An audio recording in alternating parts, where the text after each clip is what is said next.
வணக்கம். இந்திய சினிமாவில் முன்னணி இசையமைப்பாளர்கள் ஒருவர் ஏ.ஆர். ரகுமான்.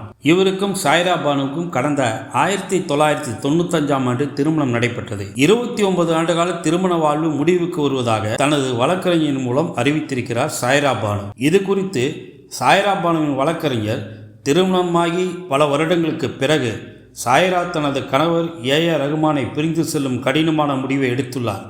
ஒருவரை ஒருவர் ஆழமாக நேசித்தாலும் சில சிரமங்களும் அவர்களுக்கிடையே ஒரு தீர்க்க முடியாத இடைவெளியை உருவாக்கியுள்ளன என்பதை கண்டறிந்துள்ளார். வலிமிகுந்த இந்த சூழலுடன் இந்த முடிவை எடுத்துள்ளதாக தெரிவித்தார் சாய்ரா. இந்த சவாலான நேரத்தில் பொதுமக்களிடமிருந்து தனியுரிமை மற்றும் புரிதலை வேண்டுகிறார் சாய்ரா என கறிஞர் குறிப்பிட்டுள்ளார். ஏ.ஆர். ரகுமான் சாய்ரா பானு தம்பதிகளுக்கு கஜிதா, ரஹிமா, ஆமீன் என 3 பிள்ளைகள் இருக்கிறார்கள்.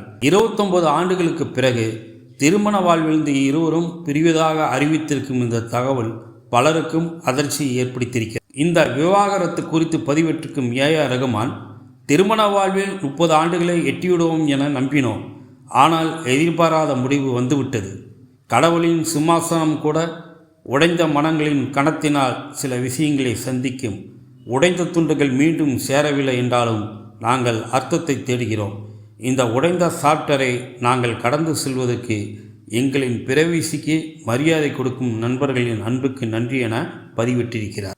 ஏ.ஆர். ரகுமானின் மகனான ஆமீனும், இந்த நேரத்தில் எங்களது குடும்ப சூழலுக்கு அனைவரும் மரியாதை கொடுக்க வேண்டுகிறேன் என தனது இன்ஸ்டாகிராம் பக்கத்திலேயே அறிவித்திருக்கிறார்.